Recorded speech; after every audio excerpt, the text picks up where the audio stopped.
Hi everyone, it's Christine here with Chippewa Creek Farm.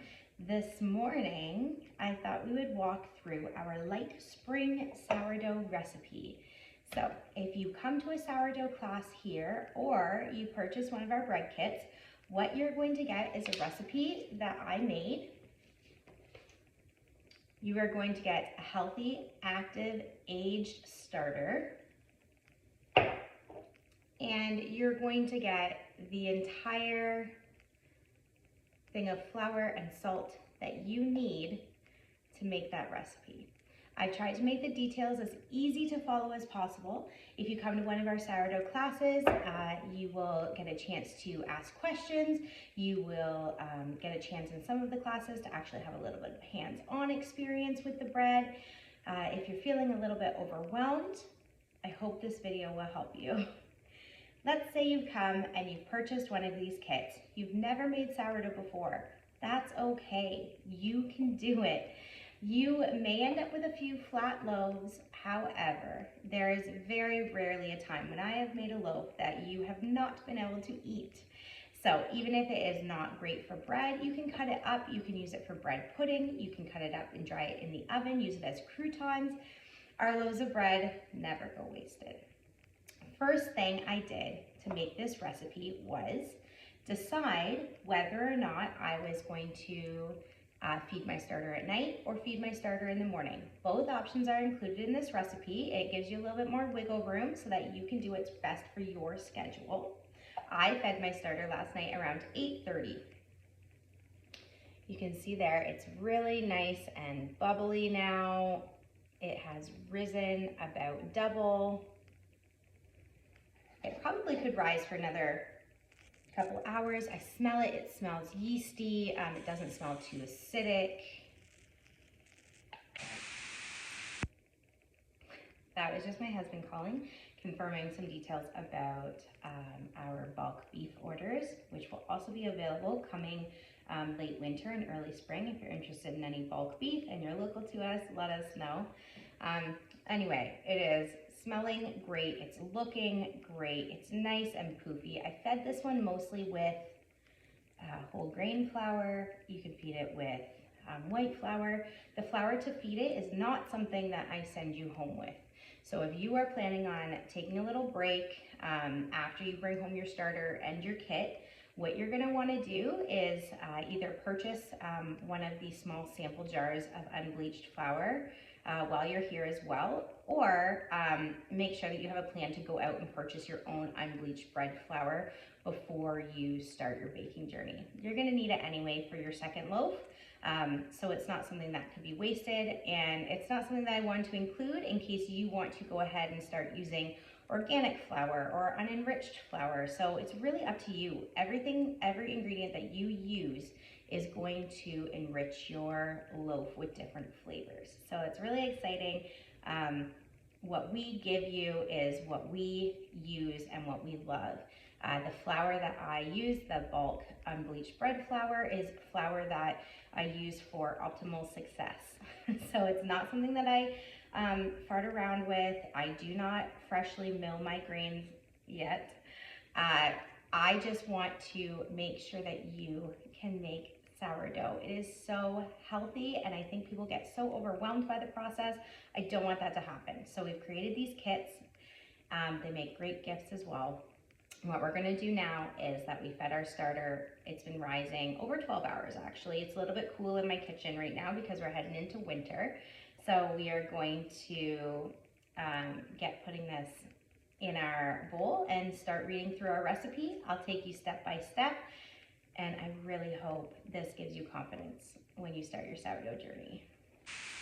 The first thing that you will need is a scale. So if you don't have a scale, make sure before you go to make one of our recipes, you go out and get them. I think you can get them from like $10 at Canadian Tire. This is just a super cheapie that I bought 6-7 years ago when I started baking by weight. I will never go back. Baking by weight gives you such a more precise delivery of your final product. So you can really customize what you're trying to do. A little bit more water, a little bit more flour, and it's always the same. Cups measure differently every single time. Different flours have different weights, so it's really important that you weigh your ingredients. We don't need to weigh any of our salt or any of our flour. That is all in here in the kit for us today. The only thing we need to weigh is the amount of starter that we're going to use and the amount of warm water that we're going to use. When I say warm, I mean if you put your finger in the water, it should not be hot. It should be either body temperature or a little bit cool. Too hot, you will kill all of the yeast in your starter. You don't want to do that. Let's get started.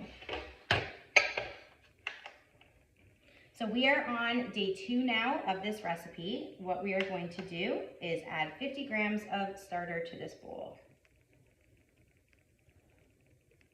I highly recommend these dough spatulas. They work really, really well.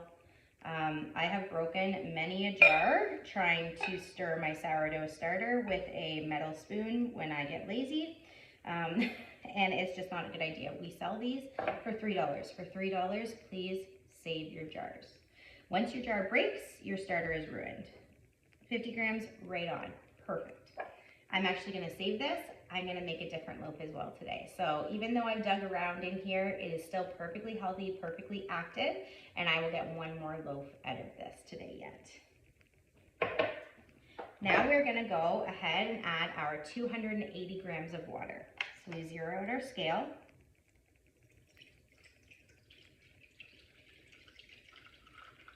Go slow, make sure that you are not going to go over the amount. If you feel more comfortable weighing things in a separate bowl and then putting them into your bread bowl, please do that. I've been doing this a long time, so if I add a little bit too much water, a little bit too much flour, I can adjust. If you really are wanting to get it right on, weigh everything in a separate bowl and then dump it into a bread bowl. And 280, so there we go. All right, our starter is kind of stuck. I want to show you guys here what should be happening.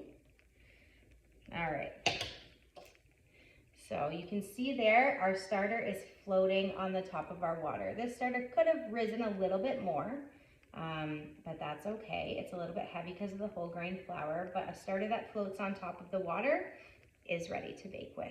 So there we go. Now we want to incorporate it into the water. So we're going to just mix that around really, really good.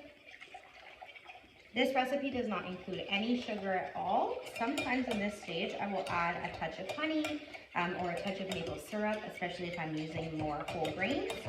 This recipe is just very simple. Yeast, starter, water, flour, and salt. All you need. Okay, we've mixed it up. This is called a Danish dough whisk.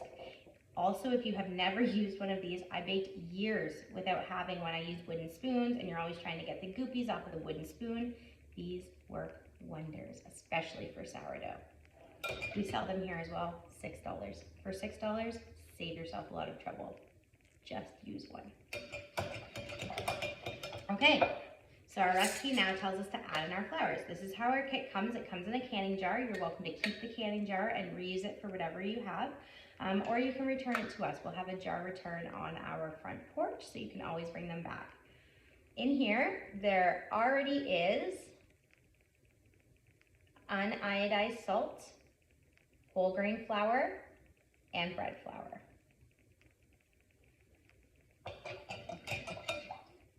And we just dump it all in here. You want to make sure you tap out all of that flour. Empty. And then we give this a good mix. There is something called auto-lease. So what auto-lease is usually when you omit the salt, you don't include your salt, you mix together your flour and your water and you let it sit. I don't find that there's a difference whether or not you include the salt in the auto-lease, so I do because it's easier. It's harder to mix in salt. So you can see now I've got this really shaggy dough. I'm gonna clean it off the whisk. Super easy to get off of this dough whisk. Look at that. Okay, so now I've got this really shaggy dough that I've mixed around. Everything's incorporated, but I'm now gonna cover it with saran wrap and we are just gonna let it rest.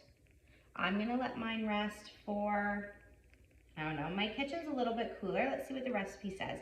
The recipe says 30 minutes to an hour. So I'm actually going to probably let mine rest for 30 minutes. So I'm gonna incorporate it just a little bit more, just so we don't get dry bits of flour. And it is perfectly okay to use your hands to mix this as well. You don't have to use a whisk if you don't want to, if you're a big fan of using your hands. There we go. So that's just a little bit more incorporated. All of the loose flour now is gathered up. And as you can see, I'm just smoothing the top. It's just in a little ball. Cover it with saran wrap and we'll be back in half an hour. We're back. It's magically been half an hour. Our dough has just been sitting. I'm gonna uncover it and see what it looks like. So, as you can see, it's a lot more wet. So what has happened is the flour has absorbed all of the water, and this will make it easier for us to mix it all in. We would do this with sourdough, especially because you don't want to be adding a little bit of water, a little bit of flour, a little bit of what. You just want to give it time to absorb the water. So now, over the next 2 hours, we're going to perform 4 sets of stretch and folds. This is your first set. A set is 4 folds, 3, 4. I'm going to show you one, and then I'm going to come back every half an hour. I'm going to do it again and again. I'll show you the first one. I'll show you the last one. You guys, I get to see how your dough progresses through it. Your dough will not look like this when we're done in 2 hours. All of mine is pretty incorporated because I did that extra mix. But I do feel a couple little flour lumps in here. So actually, before I stretch and fold, I am just going to give it a little bit of a mix. So we're just kind of picking a little bit of dough. We are kind of stretch and folding it into the middle, making sure there's no lumps of flour because we won't be mixing it at all after this. Okay, so I don't feel any more lumps. I've kind of pushed some of my dough into the center. So what I have now is this sticky little ball. So it was really dry before. Now it's quite sticky. My hands are not wet. You can wet your hands. You won't get as much sticking to it. So we are just going to let this dough pull its own weight. What we're doing here is we're making the gluten stronger, which is what you want to do for a nice rise. Okay, this is a bit of a low hydration dough, so you can pick it up out of the bowl like this and give it a tug. Okay, fold that over and just put that back in your bowl for right now. You're going to rotate your bowl a quarter turn. You're going to pull on your other side. Pull, pull, pull, just gently, gently. You don't want it to rip. You're going to fold it over, set it down. Quarter turn. Grab this new side, pull it up. It will stretch less and less as you go. It just doesn't have as much give, and that's fine. Fold it over, set it down. This is our last side. As you can see, mine is not wanting to stretch out at all. That's okay. I'm going to give it a little pull, stretch it over, fold it back into the bowl.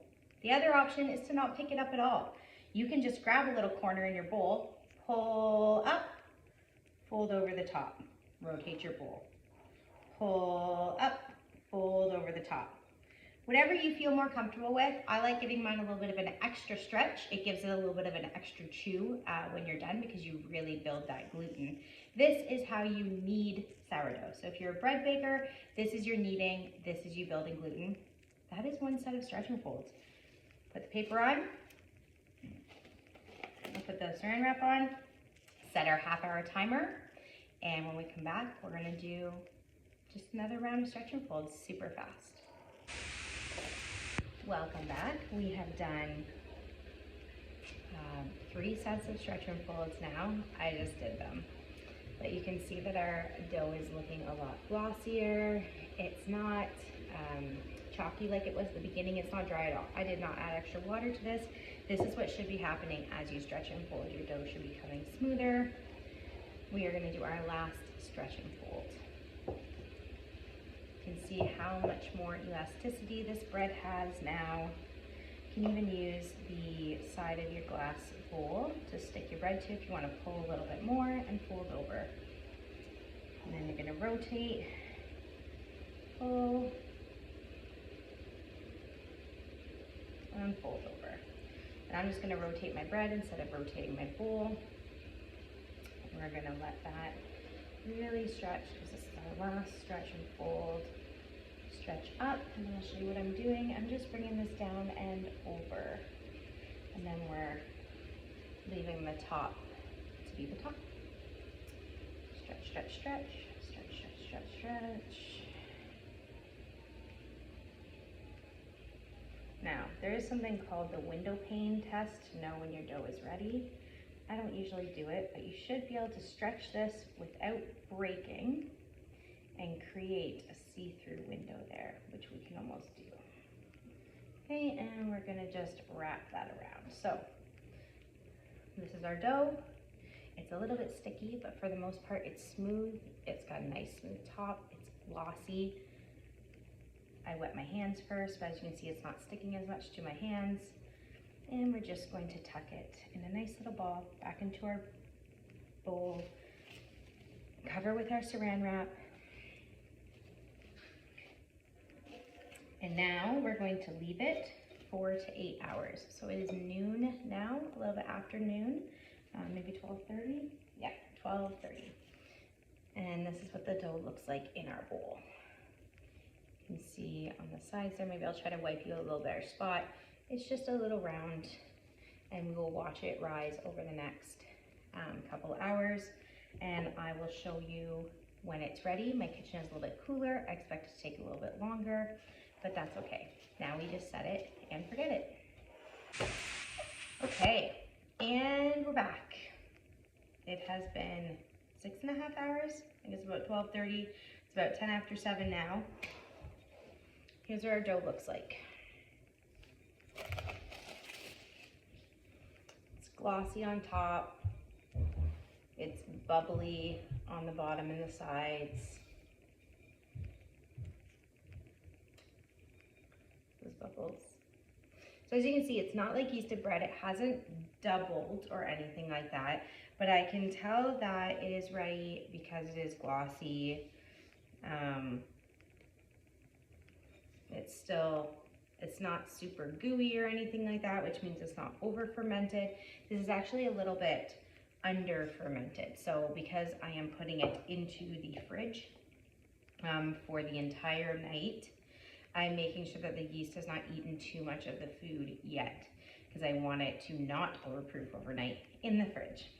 If I was going to just leave this on the counter, shape it, leave it on the counter, let it rise, bake it right away, I would let this ferment go for another hour, keep my eye on it, and wait for a few bubbles on the top of the surface as well. But because we're doing a really long ferment in the fridge, there's no need to wait. It's going to continue to proof just fine in the fridge. Dough scraper, rounded dough scraper, plastic, so it bends really great. We're just going to sprinkle a tiny bit of flour. You don't want too much flour. This glossy little bit here, always going to be the top of your dough. So you're going to tip your dough out onto that flour. Some people say don't scrape your dough out of the container, but I don't have the patience to sit here and not scrape. But as you can see, it will fall out.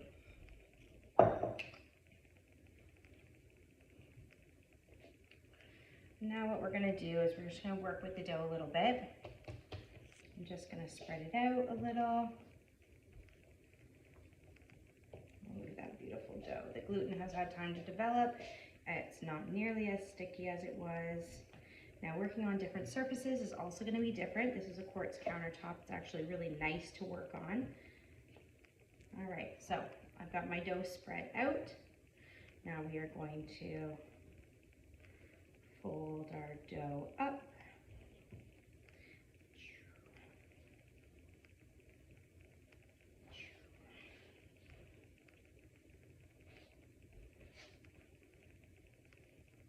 Okay, and we're just gonna let it sit for a minute. There are lots of different ways. That's called a par shape. I just shaped it the first time. Now we're just gonna let the gluten rest. You can see that there's a little bubble here. So that's a really good indication that we are hitting just that right fermentation. But when we leave our dough there, it's not instantly spreading out on the counter. If it was doing that and not holding its shape, you would have known it's already over fermented. Pop it right in your oven. But this one still has a lot of fermenting to do, and so it'll be perfectly fine. Because it's in such good shape, I'm not even gonna wait very long. And if your dough is spreading a little bit more, you could very easily take your dough scraper, flip it back over, and this would be when you could stretch it out a little bit again, reshape it so it's tighter. I'm not gonna do that though because mine is perfectly tight. I am just going to shape it. So to shape your bread, you're gonna cup your hands, just a little bit cup, and you're kind of pushing the dough under like this.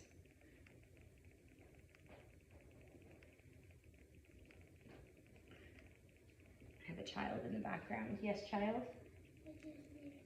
Oh, she needs water. So you're just pushing and pulling towards you. If you get to the edge of your counter, you can use your dough scraper and you can put it back up towards the top. This works better on a surface that is not floured. Pull it, pull it, pull it.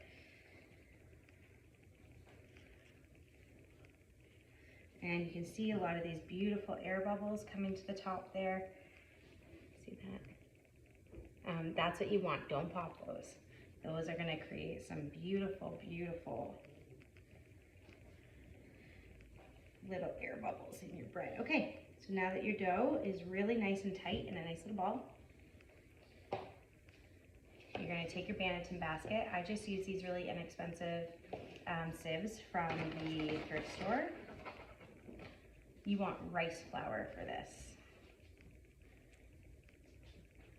Rice flour, because rice flour does not have any gluten, and because rice flour does not have any gluten, rice flour is not going to bond with your bread. So rice flour is going to make a protective barrier between your bread and your linen, which means your dough is not going to stick to your linen. So when you turn it out tomorrow morning, it will actually turn out and you won't be peeling it off of your tea towel. I use a tea towel. I use it multiple times before I wash it. It gets a nice little crust in it. I always air dry it afterwards so it never gets moldy. And then when I notice it's getting a little bit too crusty, I take it outside and I shake it out really good, and then I throw it in the wash with an unscented natural detergent. All right, and we're just gonna flip our dough over. There's our bottom of our loaf. The top is tucked away. You can cover this up. It actually will go inside a plastic bag, but we have another loaf to shape I'm gonna show you. So at the same time as I was making that loaf, I was also making this one. I wasn't showing you because I didn't want you to get confused. But you can see this one has a lot more bubbles. It's a lot more shiny and it is spreading a lot more. So the main difference between this loaf and that loaf, this loaf has a lower gluten content. I used a lower gluten flour for some of it, as well as a higher moisture content. A higher moisture content will make your breads ferment more quickly. All right, so we're just gonna get this out here.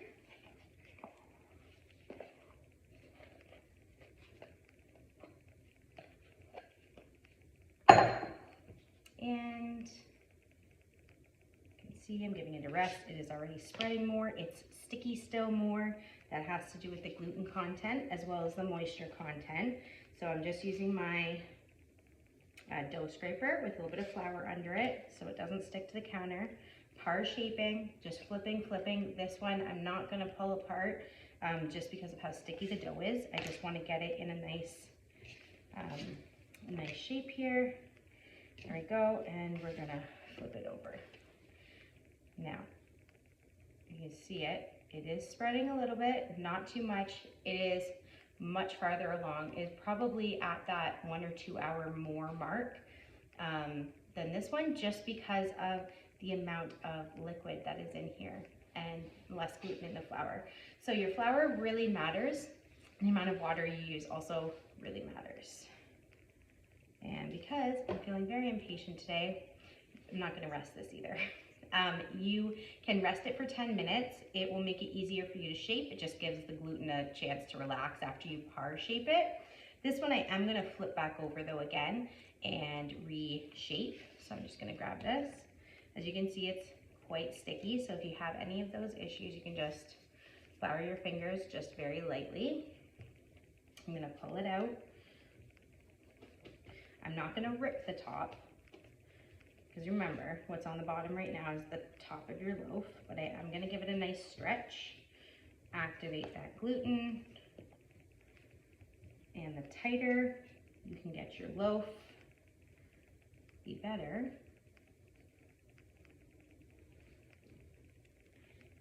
It will rise. Ooh, this is a little bit gloopy. That's okay, I knew it was a high gluten, so we have that folded over now, and now I'm just gonna make my little roll with it.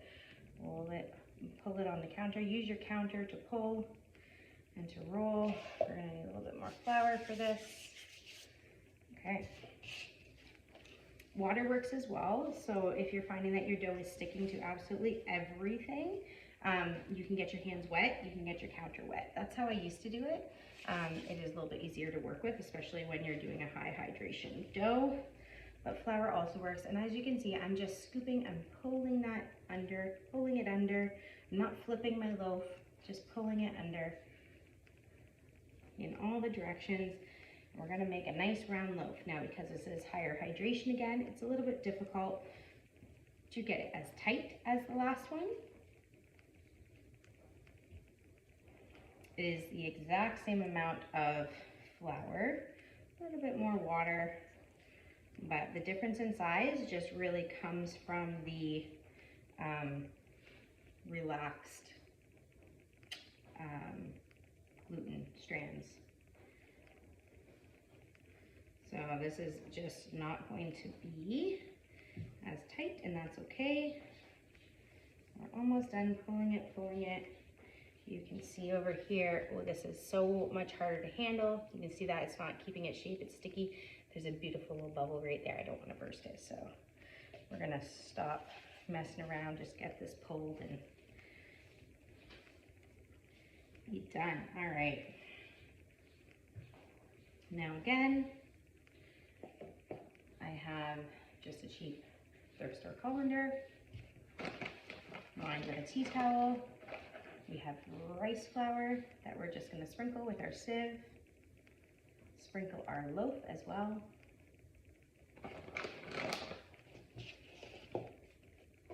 And scoop it up. And remember, this is always the top. Flip it over. Now, if your loaf is spreading out a little bit in here, what you can do is just pinch your seam together. That will just help make the top a little bit tighter. And then we're gonna cover it.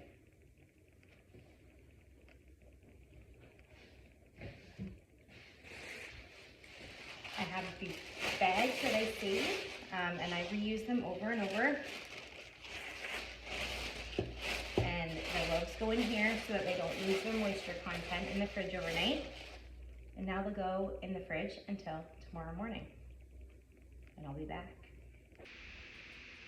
Okay, we have the oven preheated to 450 with our Dutch ovens in it. I don't leave it longer than once it heats up. That's good. Some people like their Dutch ovens to be in there for half an hour.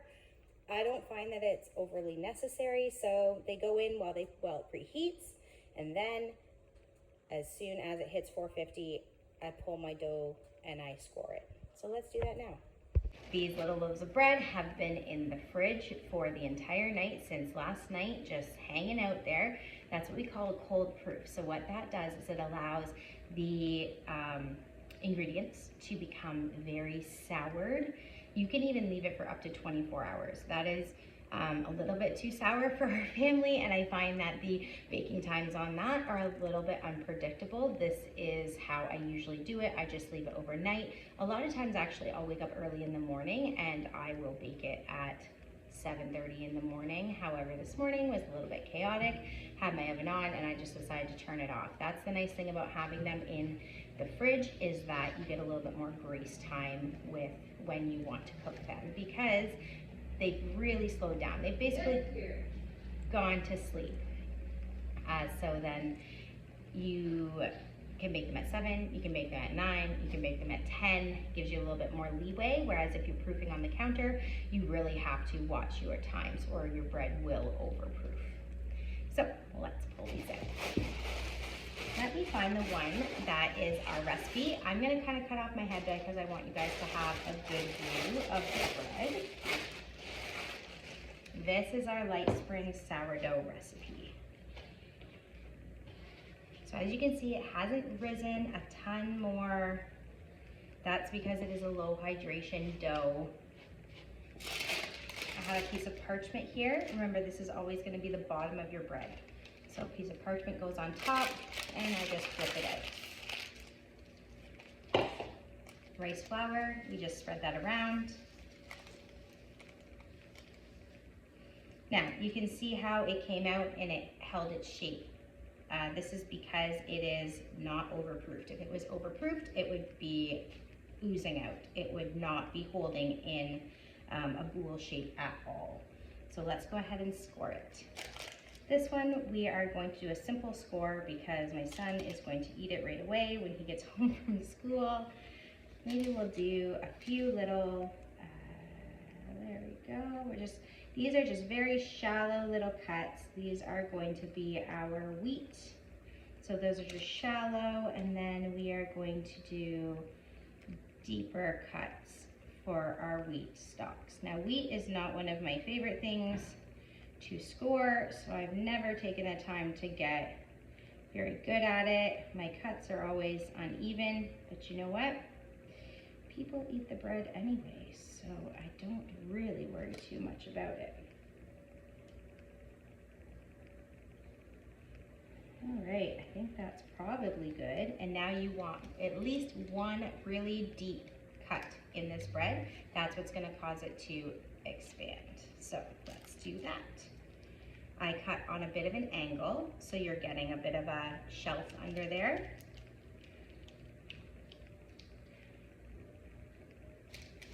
And just go slowly. You can cut it again if you want. Now this dough is ready to go in the oven. I'm just gonna walk over there quick and pop her in. The lid goes on for this part of the baking.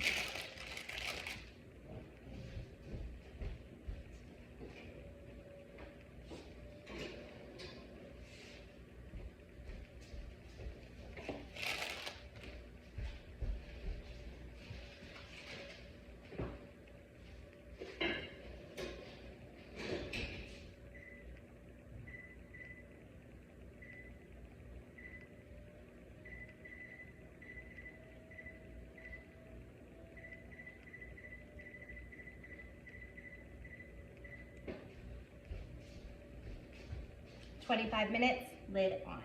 Next loaf. If you remember, this is our high hydration loaf. It's a little bit more glossy. It has risen a little bit more because it did have a little bit more liquid in there to activate that yeast for us. Watch when I tip it over what happens.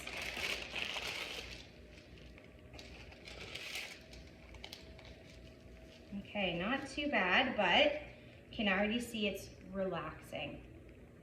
And I knew this one would do that. It's a higher hydration. That is completely normal. It's not spilling out anywhere. It's not overly proofed, but if you do a high hydration dough at the same proofing times as a low hydration dough, your high hydration is actually gonna be a little bit further ahead just because of the amount of water in it. Isn't that cool? So this one, we're gonna do something simple. So I just like to score lightly. We're gonna do quarters on this one, just like that. If you wanna get really fancy, I have a small pair of sourdough scissors here as well. This will really help lift the corners of your sourdough. So this, I go straight up and down to score. And then usually from the outside in, and from the outside in. Now this is a brand new blade, so it is way sharper than I'm used to working with, which is really great actually. And you're just gonna reach underneath those corners, give them a little snip, just help lift them up. Give it a little bit more life, and you can see how quickly this is actually spreading out, a lot more quickly than the other one. Again, it's the hydration. So let me go get this one in the oven.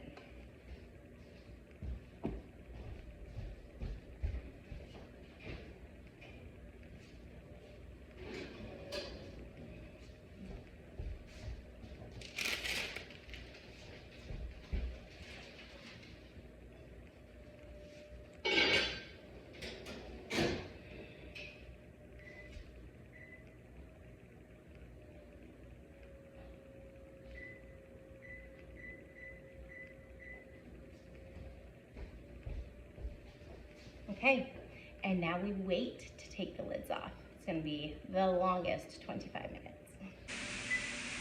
Okay, moment of truth is when you take the lids off. I've turned my oven down now to 425. And our high hydration.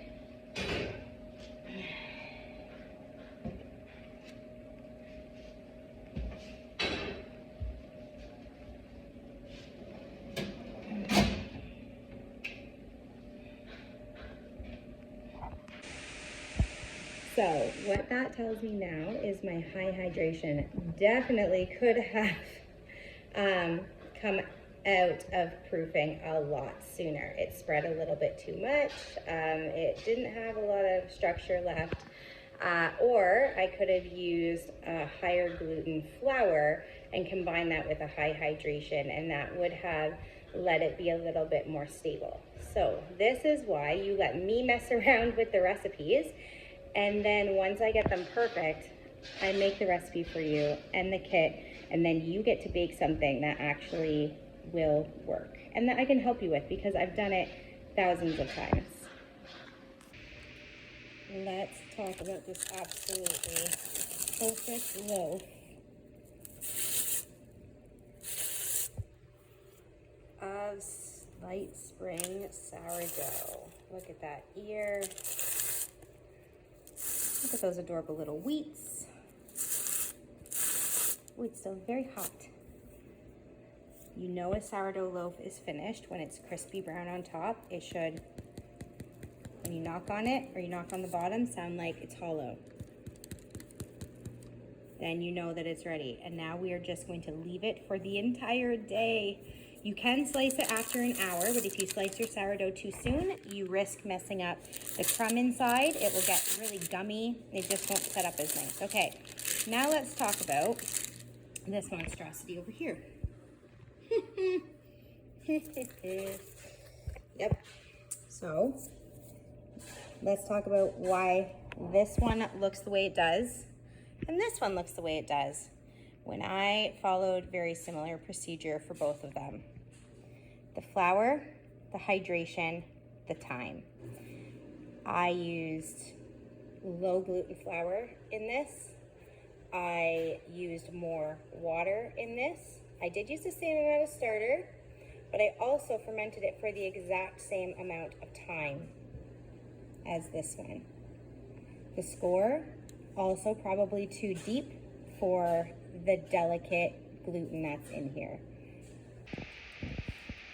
All right, let me level with you. I was going to show you the crumb of this, and then my kids came home from school, and then they ate it. So this is what your crumb looks like if you've done it right. For the light spring sourdough, it should be nice and squishy. It should like bounce back into shape for you. It's chewy. The crust is crusty. The bottom shouldn't be burnt. These could actually go in a couple of minutes, so just get a handle on your oven. I did save the best for last. Here is the flat loaf. There we go. It should not look like this. See those? See, there's a giant pocket, giant pocket, giant pocket, little, little, little. That is a true, good old overproofed crumb pattern. So, I mean, it is what it is. It's still delicious. I sent half of it home with my sister this evening. It's still nice and moist and squishy. It's just not the best shape. And it's got really big, ugly holes in really big, weird places. That has to do with the hydration as well. But if you have high hydration and proper fermenting time, you don't get these really weird giant holes, only in like one area. And it's flat. So if you mess up and if it looks like this, know that you're not alone. It happens, but still totally edible. And as for this lovely wheat loaf, know that it was absolutely delicious.